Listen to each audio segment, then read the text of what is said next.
Welcome back to another Civilization 4 downloads video. Today we're talking about uploads from the months of January and February.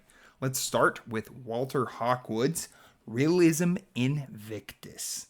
Alright, this is a big ol' mod that used to be known as Total Realism back with Warlords, and it has a bunch of features. Just a few that have been changed from one of the major versions to the other, not even all of them. So this mod has a lot. I've played it before. It is detailed. You can have barbarians become civilizations. Your civilization can revolt if you don't take care of it. Civilizations change their names, their city growth, limit buttons for your UI, all sorts of cool stuff. So this mod is really, really detailed, and there was recently an update to it. I think it was a minor update, but go check it out. I mean, check out this Civilopedia right here. Who doesn't want this? Okay, so go check out this mod. There's a regular and a light version. I suspect that the light version is related to less art, but I'm not entirely sure. Let's look at another download from Neurotroph. Neurotroph gave us some upscaled intros. So they're in 4K, and these intros should work with 60 FPS, as they say right here. So if you're interested, there's instructions on how to install it. Another upload we have this month, these past 2 months, is from F1 RPO. I think that's Furpo, but I don't know, so I'm sorry. Taurus is an extension of Bull, BTS Unaltered Gameplay. If you don't know what that is, it's kind of like Bug, if you ever use the Bug mod, where you have new updates and things that don't really change how the game works.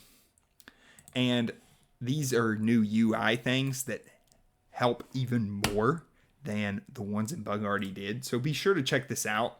If you've never used Bug or Bull, this might blow your mind about all the cool information you can get. So I would check this out, especially if you like vanilla. This is really close, or at least it has been when I've used it, to vanilla. Another thing uploaded by F1 RPO is Advanced Civ, which is the main mod that they do, I believe. 9,000 downloads. This is a very popular mod. It's based off of Kmod. Kmod had a lot of changes with the AI, and it made it more difficult to defeat. Trust me, it works. There's some balance changes and stuff, but it's a really interesting mod, especially if you don't think the game is difficult enough or you think it needs to be balanced. I would check it out. There's a bunch of updates, and the latest one, as we see here, is mostly bug fixes, but they're important. So be sure to check this out, especially if you had this mod before.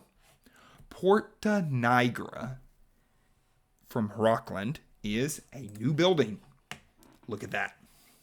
I'm ready. I'm sure I can get that in as some sort of Gondor building in my Middle-earth mod. So come download this and put it into your mod if it's relevant. We also have some units from Tang. Here is an awesome Chinese tiger soldier. Look at this. If your mod can put this in, you have no excuse not to. Look at this. Like, how can you beat this? I'm like halfway joking, but this is incredible. Thank you for your work. We also have some models from EU4 that we looked at, that we're looking at. I'm sorry. A Scots pikeman, basically. A cavalry unit with a sword. And a new army that uses the musket man animations. So be sure to check these out if you need those kind of units. And lastly, Cybernary has done a full conversion mod, changed a bunch of stuff. Lots of things get captured. Artillery exists. Experience depends on different things. So this is an interesting mod. I really haven't seen this mod before, but apparently it's been around since 2020. And it's relatively popular, 345 downloads. So if you're interested in these types of mods, come check it out. All right, thanks for joining me, checking out January and February's uploads. I will hopefully see you next month, and happy modding.